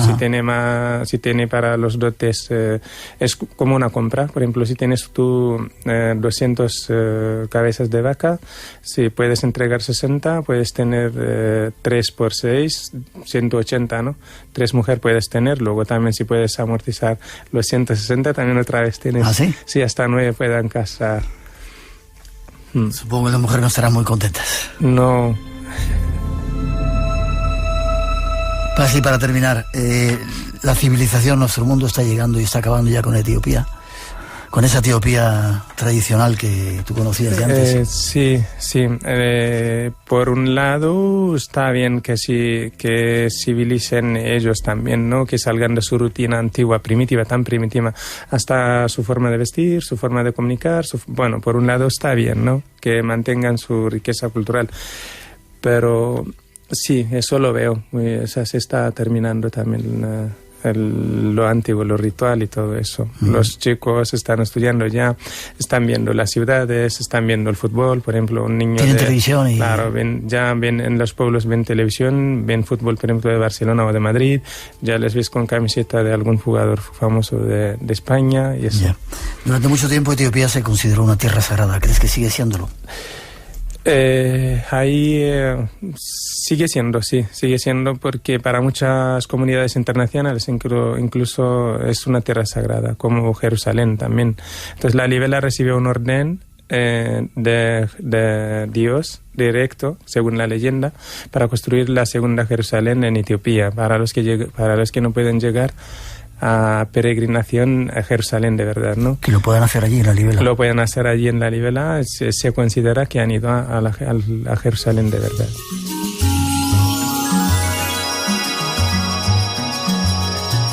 Tendríamos que hablar mucho más de ese país. Fekadu, gracias. ¿Lo he dicho bien, Fekadu? Sí, lo has dicho muy bien. Gracias por haber estado en el programa. Si alguien quiera ponerse en contacto, conocer algo más, ¿hay una página web o algo que tengas? Sí, tenemos una página web que se llama www.kaet.com con doble T, kaett.com. Y luego también estamos en Facebook, Caribou Etiopía. Perfecto. Gracias por haber estado con nosotros, por habernos dado unos cuantos detalles de ese país increíble que ojalá podamos conocer. Muchas gracias por invitarme otra vez. Te deseo lo mejor y que sigamos viéndonos. Gracias, Miguel. Hasta pronto. Hasta pronto.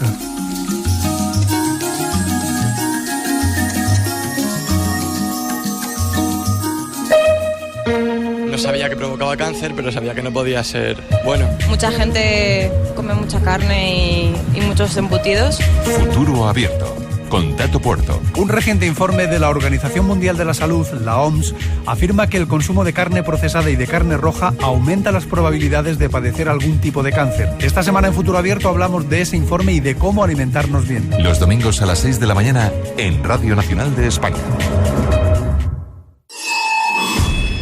Si quieres contactar con nosotros, escríbenos a espacioenblanco@rtve.es. Un saludo desde Tepoztlán, en México, un bello pueblo enclavado en un cerro mágico, que tiene una pirámide tepozteca. Aquí hay algo mágico, desde luego, y no sé cuánto tiempo me quedaré, 1 año, 2 años, no lo sé, desde Vigo a México.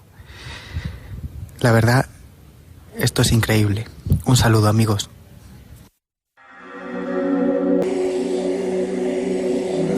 Queda más o menos un mes para la próxima cita del Espacio en Blanco. Queremos veros las caras, queremos hacer un programa para el público y en esta ocasión vamos a aprovechar un congreso que se va a celebrar en Huelva. Alfonso Neto está con nosotros, su organizador. ¿Cómo estás, Alfonso? Hola, muy buenas noches, Miguel. ¿Qué tal? Muy bien, muy bien. La verdad que muy contento con el desarrollo que estamos teniendo con el primer congreso aquí en Huelva y la verdad que muy, muy, muy contento. Primer congreso, ¿cómo lo llamas? ¿De misterios? Ruta a lo desconocido. Primer congreso nacional de parapsicología, Ruta a lo desconocido. Perfecto. El otro día dimos las primeras informaciones y bueno, ya tenemos más de la mitad del aforo completo. Queda todavía un poquito. Casi último aviso para los que queráis venir a estar con nosotros. Un congreso solidario de nuevo. El lugar, Villalba del Alcor. Exactamente, la localidad de Villalba del Alcor, en el condado de Huelva. Pero esto, bueno, ¿está más cerca de Sevilla que de Huelva o está a mitad de camino? Para que puedan venir. Estamos en un punto intermedio. Sí, para que puedan venir de todos los sitios. Y Villalba del Alcor es un pueblo que tiene mucha historia, ¿no? Sí, tiene muchísima historia, sobre todo relacionada con los templarios. Sí. Ahí lo dejamos para aquellos que quieran visitarnos. Tiene tanto la capilla de su patrona Santa Águeda y lo que es la iglesia fortaleza de San Bartolomé. ¿Qué me dices? Y eso nos lo van a enseñar los del ayuntamiento, a los cuales saludamos, damos gracias por la ayuda en que están haciendo en este congreso. ¿Nos lo van a enseñar? Por supuesto, yo tengo por seguro que el ayuntamiento tendrá las puertas abiertas de todos aquellos edificios que la gente quiera visitar, y seguro que van a poder conocerlo y ver sobre todo las características propias de los templarios en este lugar. Vale, pues ahí lo dejamos. Días 11, 12 y 13, ¿lo he dicho bien? No. 10, 11 y 12. Sabía yo que me equivocaba. 10, 11 y 12 de marzo. Próximo mes, 10, 11 y 12 de marzo, viernes, sábado y domingo, Villalba del Alcor. Dime alguien de los que van a estar, los que nos van a acompañar en esa aventura. Pues mira, ahora mismo, pues como dijimos en la otra entrevista, nuestros compañeros Pedro Amorós, que nos hablará de psicofonías, José Guijarro con esas coincidencias imposibles, Jesús Callejo, que nos trae hablando algo propio de aquí de la tierra, ahora que estamos de efeméride con el 525 aniversario de la salida de Colón hacia las Américas. Nos va a hablar de que Colón no llegó primero, sino que llegó después. Vamos a ver cómo quedará esa conferencia. Nuestra compañera Marta Envid, que viene con esos misterios del edificio Cifret. Paco Vara, que nos va a hacer nos va a dar un resumen de los nuevos modelos de investigación en el campo de la hipnosis, con alguna demostración en directo. Y tenemos que informar, lógicamente, de que tenemos también una incorporación de última hora de nuestro compañero y amigo Juan José Revenga, que nos va a hablar pues sobre esas ciudades subterráneas, la Cueva de los Tallos. Uno de los pocos, si no el único español que ha estado allí. Y además, el programa Espacio en Blanco. Espera que damos más información.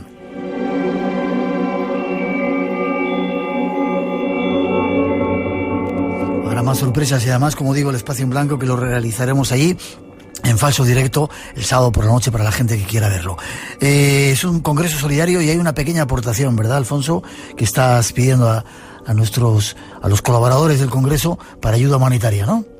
Exactamente, este congreso se hace a nivel nacional y como sabemos que España es solidaria, lo que estamos haciendo es que estamos pidiendo la aportación de 10 euros tan solo, lo que cuesta la entrada de este congreso, los 3 días, con todo el contenido que tenemos, y que todo va destinado íntegramente, y recalco, íntegramente, a las 2 asociaciones de la localidad de Villalba del Alcor, como puede ser la Asociación de Discapacitados Seguir con Ilusión y la Asociación de Mujeres Operadas de Cáncer de Mama, ASAMON. Esa aportación que todo el mundo hacemos por poder ver a las personalidades del mundo del misterio, pues lo van a hacer lógicamente apoyando a estas 2 asociaciones en su encomiable labor. Quedan ya muy pocas plazas para estar en ese teatro municipal de Villalba del Alcor. ¿Forma de contacto para los que quieran ir todavía a vernos y estar con nosotros? Pues bueno, la forma de contacto que tienen con nosotros es a través de nuestra página de Facebook oficial, Ruta a lo Desconocido, o a través de nuestra web, www.rutalodesconocido.es. Ahí tendrá la sección inscripciones, en la que tienen 2 tipos de forma de inscripción. En todo momento están asesorados tanto vía email como un número de teléfono que vosotros proporcionaréis más adelante. Si quieres, dalo, venga. Pues mira, 681-671... 471. Es un número exclusivo de WhatsApp en el que tenéis la atención para todos aquellos que queráis asistir. 681-671-471 es el número de teléfono por si queréis estar con nosotros. Daos prisa, quedan pocas plazas. Será un placer estar todos juntos. Alfonso, enhorabuena por el trabajo. Nos vemos prontito ahí en Huelva. Nos va a encantar estar ahí. Diles a los del ayuntamiento que queremos ver todo, ¿vale? Los templarios, las iglesias, todo, ¿vale? Aquí ya sabéis que esperamos a todos con los brazos abiertos. Fuerte abrazo, también te lo doy a ti, un fuerte abrazo con los brazos. Muy fuerte abrazo, Miguel. Hasta prontito, Alfonso.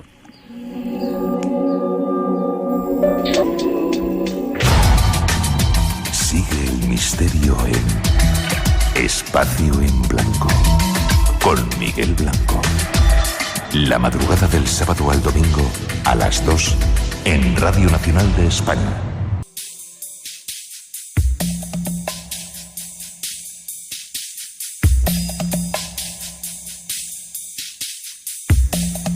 Después de esa invitación a nuestra próxima salida en Huelva, cuando son las 3:40, 2:40 en las Islas Canarias en directo, nos vamos de viaje a buscar misterios en el cielo, nuestro próximo tema en este Espacio en Blanco de hoy.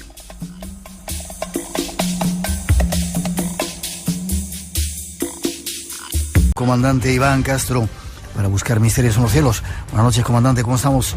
Buenas noches, Miguel. Bienvenido a bordo una semana más, como siempre. Un placer estar contigo en estos vuelos por los cielos. ¿Qué te cuentan tus compañeros? ¿Lo escuchan? Pues cada día nos escuchan más, desde luego que sí. Y cada día me encuentro con más gente en el sector que nos oye ya apasionadamente todos los sábados esperando que salga esa sección de Misterios en los Cielos. Y la verdad que, bueno, tengo compañeros que cada día me llaman y cada vez conozco más gente en mi mundo que nos están escuchando, se están aficionando un montón. Qué bien, saludos para todos ellos, para esa gente que anda por los cielos también, que nos transportan de un lugar a otro, y como tú, que nos sirven para salvar vidas incluso, ¿verdad? Pues sí, de hecho además ahora mismo acabo de aterrizar, como quien dice, de trasladar un paciente, y nuestro trabajo siempre es súper importante, evacuaciones médicas urgentes, y bueno, el tiempo pues siempre es vida, ¿no? De eso vamos a hablar, de vida y de cosas que han sucedido en los cielos. Y esta semana, Iván, creo que de Cristóbal Colón, el almirante de los ovnis, no me digas. Pues sí, estamos acostumbrados a hablar de esos objetos voladores no identificados, los ovnis, que como siempre digo, tampoco es necesario que pensemos que llevan pues marcianillos verdes o seres de otras civilizaciones, simplemente es un objeto volador no identificado, como dice la palabra, y no sabemos realmente lo que es, ¿no? Pero me gustaría esta noche viajar bastante al pasado y nos vamos pues al momento en que Colón oficialmente descubre América, y bueno, quizá es el inicio o la primera prueba descrita oficialmente en un diario oficial de a bordo, en un cuaderno de bitácora, de la presencia ovni, sobre todo, aunque es un misterio aéreo, pero bueno, relacionado con un navegante, ¿no?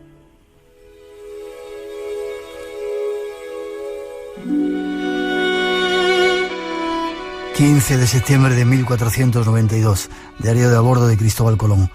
Navegó aquel día con su noche 27 leguas su camino al oeste, y algunas más. Y en esa noche al principio vieron caer del cielo un maravilloso ramo de fuego en la mar. Lejos de ellos, 4 o 5 leguas. Un maravilloso ramo de fuego. Qué curioso, ¿verdad, Iván?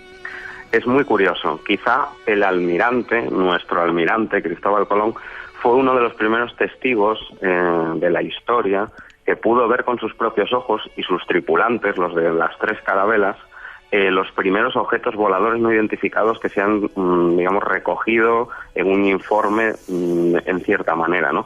Incluso llegó a ser testigo de objetos submarinos no identificados, que en vez de ser ovnis, por las siglas serían los famosos OSNIs, ¿no? Esos objetos que navegan por las profundidades y que de vez en cuando los marinos relatan sus historias, ¿no? Perdón, te iba a decir que es curioso cuando hablas con los marinos, sobre todo esos que pasan tanto tiempo ahí de tu tierra, de Galicia, tanto tiempo en alta mar, en esas mareas que hacen, muchos de ellos hablan de esas extrañas luces que salen ahí en Canarias, en montones de lugares, ¿eh? Exactamente, son testigos de primera mano, además, de un montón de, bueno, de historias pues bastante alucinantes relacionadas con esos objetos submarinos no identificados, y desde muchos barcos ven, incluso con sus propios ojos, cómo navegan por debajo de los cascos de los barcos. Un montón de avistamientos, por ejemplo, en la zona de Ibiza. 11 de octubre de 1492, damos un pasito más con Cristóbal Colón. Y después del sol puesto navegó a su primer camino al oeste. Andarían 12 millas cada hora, y hasta 2 horas después de medianoche andarían 90 millas, que son 22 leguas y media. ¿Y qué pasó?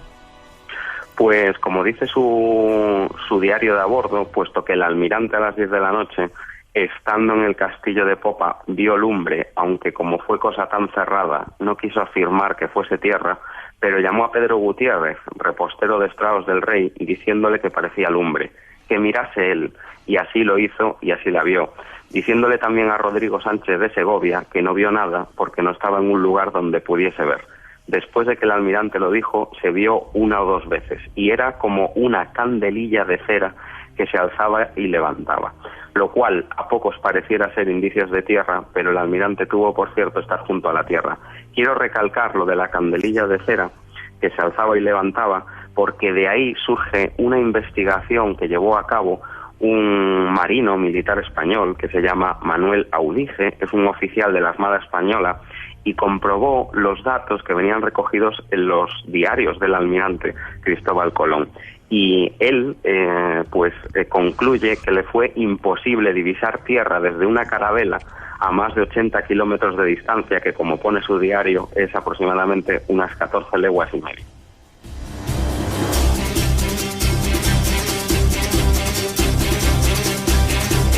Cristóbal Colón en ese momento fue testigo de luces que salían y se adentraban en el mar, quizá un ovni. Qué curioso, no era la única ni la primera vez, ¿verdad? Hubo más casos.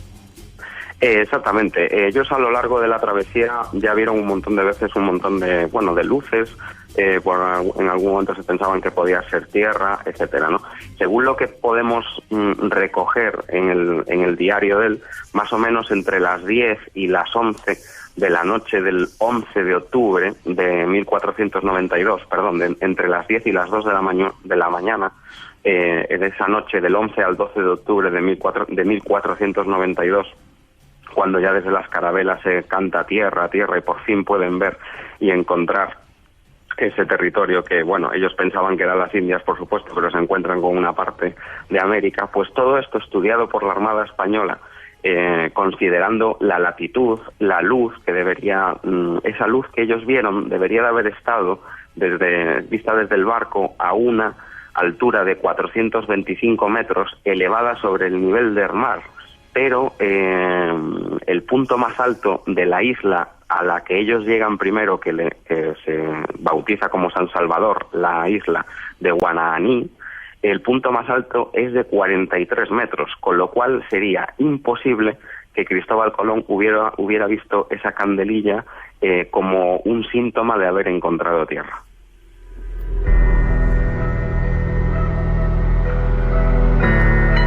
Estaba en la isla Guanají, que se bautizó como San Salvador, en las Bahamas, ¿o...? Exactamente. Además, esta zona pertenece al famoso Triángulo de las Bermudas, que hoy tanto estudiamos hoy en día. Según este experto de la Armada Española, era imposible que aquel fuego fuera divisado en tierra, por lo cual ellos pudieron ver algún tipo de objeto volador no identificado al fondo en el horizonte, pero no era tierra como ellos esperaban. La isla tiene más o menos 15 kilómetros cuadrados, está por encima de ella, justo pasa el paralelo 24 norte, y los cálculos de la Armada Española no nos engañan. Rodrigo de Triana divisó una de las islas de aquel archipiélago, hoy en día son las Bahamas, como bien dijiste, y todos los datos concluyen que era totalmente imposible que hubieran visto tierra aquella noche. Estaban viendo algo que brillaba en el horizonte, elevado a 425 metros sobre el nivel del mar.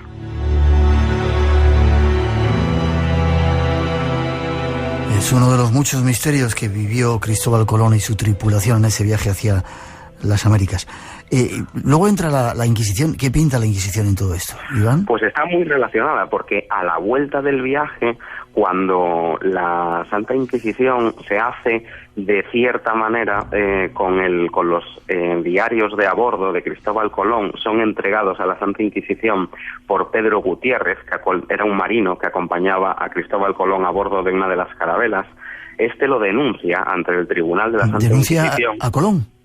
Denuncia a Cristóbal Colón nada más y nada menos que acusándolo, entre comillas, de ser judío, porque los judíos, los musulmanes y los cristianos no católicos eran los infieles para la Santa Inquisición.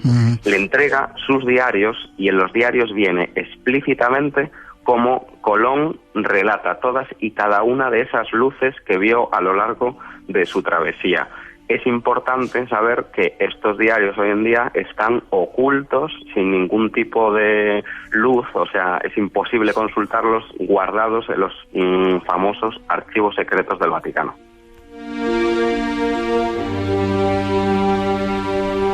Una de esas luces, según tengo aquí, avistadas en el horizonte, le recordaba a Cristóbal Colón la menorá judía. Exactamente.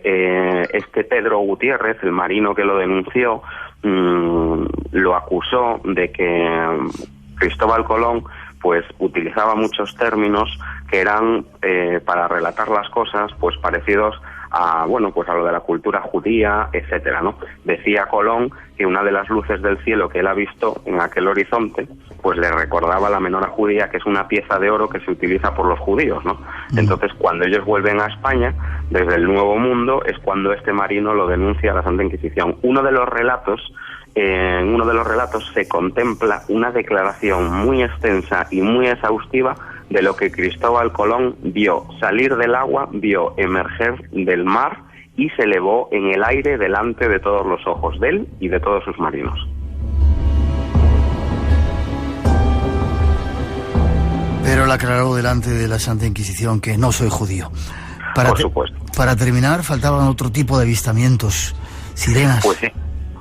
Colón, a lo largo de su historia, no solamente vio incluso ovnis ni osnis, sino que además él llegó a vivir avistamientos de supuestas sirenas, incluso, a lo largo de sus viajes, ¿no? Él incluso afirmaba que tenían, no era la leyenda como se cuenta de esas sirenas guapas, bonitas, esa forma de mujer preciosa, sino que incluso tenían un rostro masculino, más masculino que femenino, con lo cual no eran tan bonitas como contaban las leyendas. Él llegó a verlas cerca de las costas de Guinea. El 9 de enero de 1400. De 1443. Qué curioso.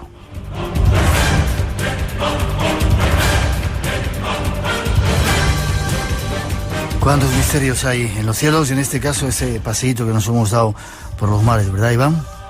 Exactamente, la verdad es que me encanta descubrir misterios modernos, pero desde luego nuestra historia de la antigüedad tiene un montón de misterios que también iremos desvelando pues poquito a poco en esta sección. Seguiremos haciéndolo. ¿Forma de contacto, Iván, comandante?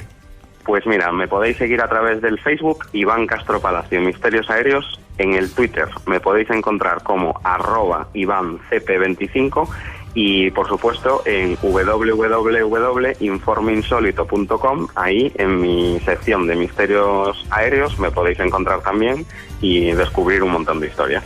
Gracias, comandante. Buen vuelo, que sigamos viajando juntos en este 2017. Fuerte abrazo, te veo prontito.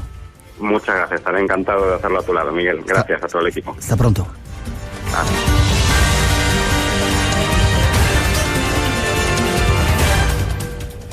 Hola, soy Rajir Shrestha.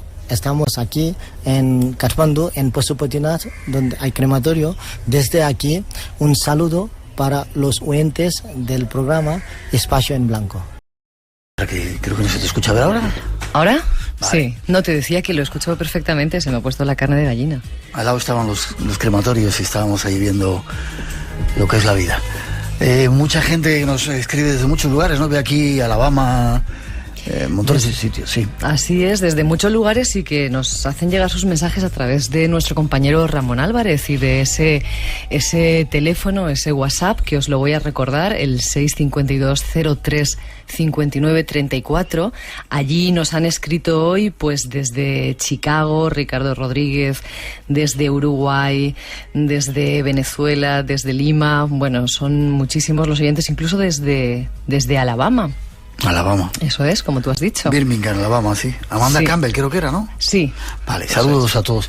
Solamente recogemos en parte algunos de los que nos escuchan fuera de España. Hay multitud de personas que escriben y mandan WhatsApp desde todas las comunidades españolas y os lo agradecemos. Más noticias. Celebramos 30 años casi del Espacio en Blanco. Yo creo que son más, pero según los datos oficiales que hay por redondear, vale, ¿no? 30 años. 30 decimos. nos gusta. Radio Nacional lleva 80, nosotros casi la mitad, 30 años haciendo el Espacio en Blanco. Empezamos aquí en esta casa y lo vamos a celebrar, ¿no? Así es, y bueno, va a haber sorpresas, ¿no? A lo largo de este año, de esta temporada, vamos a hacer cosas que van a ser muy emocionantes, sí. Que nunca se han hecho. Y donde van a poder tener la oportunidad de venir más personas de las que habitualmente asisten a los especiales que hacemos y a los programas que celebramos en los congresos, que dentro de muy poquito, por cierto, tenemos uno. Estamos en Huelva, recordamos. Nos vamos a un pueblecito que está a 50 kilómetros de Huelva, que se llama Villalba del Alcor, y desde el Teatro Municipal haremos la noche del sábado 11 de marzo, haremos desde allí el programa con todos los que queráis venir y asistir al Congreso Nacional de Parapsicología. Tenéis un número de teléfono, los interesados, al que ya podéis llamar. Yo me daría prisa porque quedan poquitas plazas. El teléfono es el 671-671-471, lo voy a repetir, 681-671-471. Y si no, tenéis una página web, www.rutaalodesconocido.es. Allí os metéis en el apartado de inscripciones y rápidamente cogéis vuestra plaza. Más, hoy hemos tenido saludos especiales, ¿no? Hoy hemos tenido, así es, saludos especiales y además, nos ha llegado una notificación a través de nuestro compañero Ramón Álvarez, de una oyente del programa, Esther, que, ha fallecido su padre y le ha dejado en herencia algo que algo que tiene mucho que ver con nosotros, porque le ha dejado más de 200 cintas de cassette con grabaciones del Espacio en Blanco, que generosamente se las ha donado a nuestro compañero Ramón para que las digitalice y podamos disfrutarlas todos a través de la sección de recuerdos del Espacio en Blanco, Miguel. Entonces, qué bonito. Darle las gracias por este gesto tan precioso a través de Juan Miguel de Barcelona, que era un seguidor del programa. Vale. Y dedicaron, no sé, estará escuchando desde el cielo donde está ahora. ¿Seguro? Y alguien más el programa hoy, ¿no? Sí, esta noche, y como excepción, y si me lo permites, Miguel, te quería darle el pésame a Agustín Narváez en nombre de todos los que hacemos el programa, porque él es un oyente de Espacio en Blanco desde los comienzos y está pasando por un mal momento. Ha fallecido su padre hace unos días y esta noche nos ha llamado y estaba realmente apenado. Desde aquí un beso. Él le quería dedicar el programa a su padre. Así es. Para Elba. Muchas más sorpresas habrá dentro de poquito, que nos vamos casi, Rosa. Y vamos a decir los cinco ganadores del programa de esta noche, que son Concepción Rodríguez de Avilés, María Toro de Tarragona, José María Avilés de Granada, Alejandra Ramírez de Madrid y Raúl Torres de Alicante. Por favor, escribidnos al correo del programa a espacioenblanco@rtve.es y mandarnos una dirección postal donde queráis que os enviemos este libro. Gracias, Rosa, y atentos todos a esas sorpresas que nos esperan. Ya veréis cómo va a ser de interesante. Nos vemos en 7 días. En 7 días. Gracias.